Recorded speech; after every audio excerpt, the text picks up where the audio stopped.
Okay, so welcome to the show.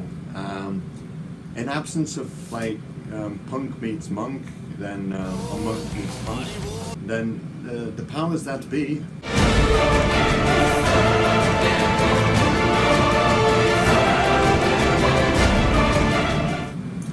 they asked me to do something instead. So I introduced this show, which Sweetbread, which is kind of like cake themed spiritual topics. Not only there will be like a weekly roundup of relevant information and a look at current events, and also a little bit of philosophy, and at the very end there'll be a little bit of a cake review, some of my favorite cakes, Krishna cakes that I found online. So what's happening? Well, last Sunday was Vaisheshika Prabhu's birthday. Hare Krishna. He's ever young and eternal, so it's difficult to put like an age on him, but wish him a happy birthday, or belated birthday. And also we've got Ekadasi coming up, which is on Wednesday. Yesterday. So that's not really important. Well, we had Mother Devaki visiting us as well. It's very interesting. She's a very empowered Vaishnavi. She did this wonderful talk on false ego. So Devaki Devidasi was born in Germany in 1958, and she went and she found ISKCON in Australia in 85, and she spent some time in the Brahmacharini ashram, and she's learning the basics of devotional life. So she was preaching a lot in Latvia, and Latvia is like, I don't know, Riga in Latvia is, I always thought like Latvia was a very cold country. It was very bleak. It was going to be like this, like that, very kind of like, Russian Orthodox kind of place. But it's like, quite nice actually. It's quite, you can see it's almost like a tourist resort, And they've also got this huge temple there as well, amazing temple.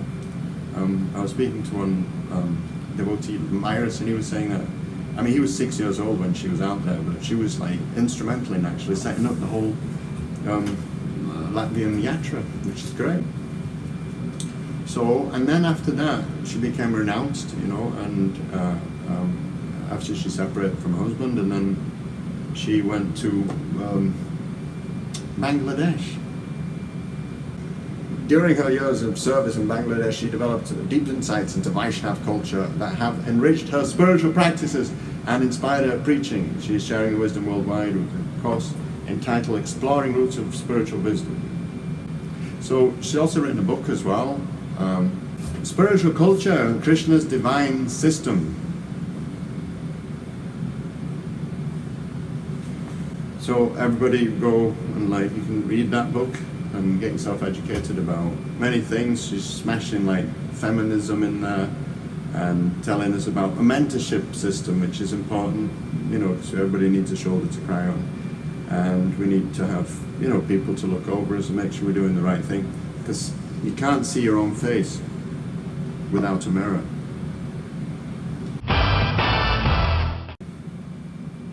All right, welcome. And we've also got Antoine on the show for all you at home. Hare Krishna. He's been book distributing. Why don't you tell them a little bit about what you've been doing? Okay, so we've been trying to save the jivas outside who are suffering in the material world in Maya. So basically we go out almost every day, and we try to tell to them about Krishna, but they are always anxious. Everyone is always anxious for Krishna, so everyone is always looking for Krishna in a wrong way or in another way. So we're trying to wake them up to Jeep Jago, So like this, going come downtown, Soul Street, Bond Street, and it's pretty cool. It's pretty fun. So you help guide people into a trance-like state of spiritual perfection. Yeah, exactly. Good. Like spiritual guide in a way. I'm trying almost. That's great. Well, thank you, Antoine. Hare Krishna. Hare Krishna. The source of happiness, material versus spiritual. Here we have some materialists, and they're making a joke, probably at somebody else's expense. Ha ha ha. Well, you can laugh your way to hell. Then on the other side, this is Tukaram, a Maharashtrian saint, is singing a song about God, Panduranga, or might be chanting a Hare Krishna mantra, Hare Krishna, Krishna Krishna, Hare Hare, Hare Ram, Ram Ram, Hare Hare. So, Bhagavad Gita says, 259, Vishaya vinivartante nirharasya dehina rasavarjam rasopyasya param drishtva nivartante. Translation: the embodied soul may be restricted from sense enjoyment, though the taste for sensitive objects remains. But ceasing such engagement by experiencing a higher taste, he is fixed in consciousness. So what is meant by the sense enjoyment and sense objects? Material happiness, where does it happen? I don't know, people, they get elated when they pass their exams, finally after so much work I get to enjoy. Or maybe you go for a tall frosty glass of orange juice. That would quench the thirst and you'd feel some sensory satisfaction. Or you may go for a walk in the park on a nice day, or hang out with your friends. Or maybe a combination of all. You hang out with your friends in the park after passing your exams and drink some orange juice. And that would be the perfect situation for happiness. Well, not exactly. What's wrong with the material sense objects? Well, you may say, well, I have a new car and I'm really enjoying, cruising around with my window open, listening to some light music. But what happens in time? Time destroys everything. Sorry, that car in time will get rusty and fall apart. And then what? Your happiness will also rust and fall apart. And then you say, hey man, I'll just get a new car. And you say, well, that's also going to get smashed up as well in time. It's inevitable. Anything that you put your hope into will be destroyed in time. Everything is temporary. And from this idea that people can just, I'll just get a new one, you get a society of consumers. It's all of them running after this material happiness. Join a hilarious adventure of a lifetime. Work, buy, consume, die. Because material happiness sells and people want to be happy. You see, this lady is offering her husband a beverage, and he seems to be quite happy, and the child seems to be serenading the drink, singing its glories. And there is a rosy glow about the whole scene, and it seems to be immersed, in rapture, happiness. And people think, well, if I buy this product, then I'll also be happy. And people want to be happy. You see, I also want that rosy glow. And this is the illusion. Because unhappiness doesn't sell. Zero sugar. Taste the feeling.